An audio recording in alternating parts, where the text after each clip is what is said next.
दोस्तों अधिकतर कुंभ के मेले में नागा साधुओं को देखा जाता है कि यह साधु कुंभ के मेले में बढ़ चढ़कर भाग लेते हैं।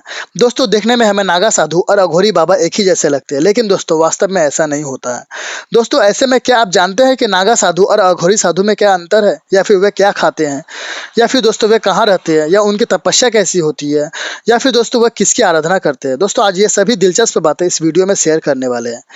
मैं धर्मेंद्र, आपको मेरे चैनल इन्फॉर्मेटिव धर्मेंद्र में स्वागत है। दोस्तों अगर आपने मेरे चैनल को सब्सक्राइब नहीं किया है तो जरूर से जरूर सब्सक्राइब कर लीजिएगा। और हाँ दोस्तों, बेल आइकन प्रेस करना मत भूलिएगा, जिससे मेरा कोई भी इन्फॉर्मेटिव वीडियो का नोटिफिकेशन आपके पास सबसे पहले पहुंचे। दोस्तों जैसा कि हम जानते हैं कि हिंदू धर्म में कई प्रकार के साधु संत होते हैं, जैसे कि नागा साधु हुआ, अघोरी साधु हुआ, परिवाचक साधु हुआ, और भी बहुत सारे साधु और संत होते हैं। दोस्तों कुंभ के मेले में अक्सर नागा साधु ही ज्यादातर देखे जाते हैं। कुंभ के दौरान कई लोग इन नागा साधुओं से उनके अखाड़े में मिलने जाते हैं। दोस्तों देखने में भी अघोरी और नागा साधु एक ही जैसे लगते हैं, लेकिन दोस्तों ये अलग अलग होते हैं। वैसे दोस्तों देखा जाए तो नागा साधु और अघोरी बाबा का पहनावा से लेकर इनका तप करने के तरीके, रहन सहन, साधना, तपस्या और साधु बनने की प्रक्रिया में काफी अंतर होता है। इसमें दोस्तों कोई भी संदेह नहीं है कि ये साधु बाकी अन्य साधुओं से अलग दिखते हैं। इसलिए भी तो लोग दोस्तों नागा साधु और अघोरी बाबा को कभी कभी एक ही समझ बैठते हैं। दोस्तों लेकिन ऐसा नहीं है। दोस्तों आइए जानते हैं कि नागा साधु और अघोरी बाबा के कुछ डिफरेंस के बारे में।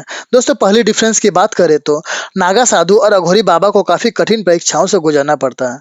दोस्तों नागा साधु बनने में लगभग इनको 12 साल का समय लगता है। नागा साधु बनने के लिए अखाड़ा में रहा जाता है दोस्तों, और कठिन से कठिन परीक्षाएं भी देनी पड़ती है। वहीं दोस्तों अघोरी बनने के लिए शमशान में तपस्या करनी पड़ती है, और जिंदगी के कई साल जो है काफी कठिनता के साथ शमशान में गुजारने पड़ते हैं। वहीं दोस्तों दूसरी अंतर की बात करें तो नागा साधु बनने के लिए गुरु का निर्धारण करना जो है कंपलसरी होता है।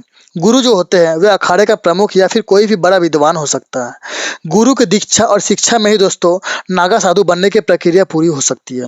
गुरु की सेवा करके ही, उनकी देख रेख में ही नागा साधु के अगले पड़ाव पर पहुंचा जाता है दोस्तों। वहीं दोस्तों दूसरी तरफ अघोरी बनने के लिए कोई गुरु को निर्धारण नहीं किया जाता। उनके गुरु जो होते हैं स्वयं शिव भगवान होते हैं। अघोरी बाबा शिव भगवान के 5वां अवतार माना जाता है दोस्तों।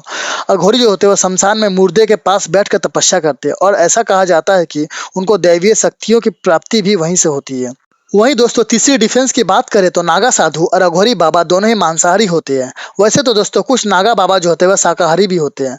दोस्तों वही मान्यता यह है कि अघोरी न केवल जानवरों का मांस खाते हैं, बल्कि ये इंसानों के मांस खाने से भी पीछे नहीं हटते। अघोरी को शिव का ही रूप माना जाता है।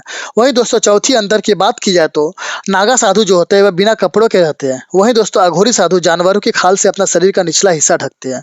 शिव भगवान की तरह ही ये जानवरों का खाल पहनते हैं दोस्तों। वहीं दोस्तों पांचवी डिफरेंस की बात की जाए तो यूजुअली नागा साधुओं का दर्शन जो कुंभ के मेले में ही होते हैं या फिर उनके अखाड़े में होते हैं। लेकिन दोस्तों अघोरी बाबा जो होते हैं अधिकतर समय जो है कहीं से नजर नहीं आते। वे केवल शमशान में ही वास करते हैं। जैसा कि दोस्तों नागा साधु कुंभ के मेले में बढ़ चढ़ कर हिस्सा लेते हैं और फिर हिमालय में चले जाते हैं।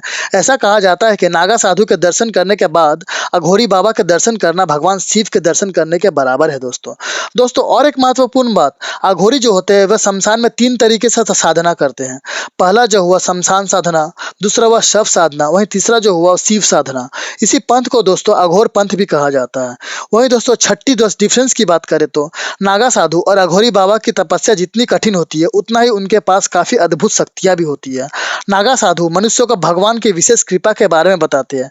वहीं दोस्तों अघोरी बाबा अपनी तांत्रिक सिद्धि से लोगों की समस्याओं का निवारण करते हैं दोस्तों इसमें कोई संदेह नहीं कि नागा साधु और अघोरी बाबा परिवार से दूर रहकर पूरी तरह से ब्रह्मचर्य का पालन करते हैं। साधु बनने की प्रक्रिया में जीवित होते हुए दोस्तों अपने परिवार वालों को त्याग करना पड़ता है, या फिर कहा जाए तो ये अपना श्राद्ध तक कर देते हैं दोस्तों। अपनी तपस्या के दौरान ये कभी भी अपने परिवारजनों से नहीं मिलते, क्योंकि ऐसा कहा जाता है कि साधना के दौरान मोह माया का त्याग करना जरूरी है दोस्तों अगर आपको मेरी ये वीडियो अच्छी लगे तो कमेंट करके जरूर बताइएगा, जिससे कि नेक्स्ट टाइम और भी इंफॉर्मेटिव वीडियो आप लोगों से शेयर कर सकूं दोस्तों।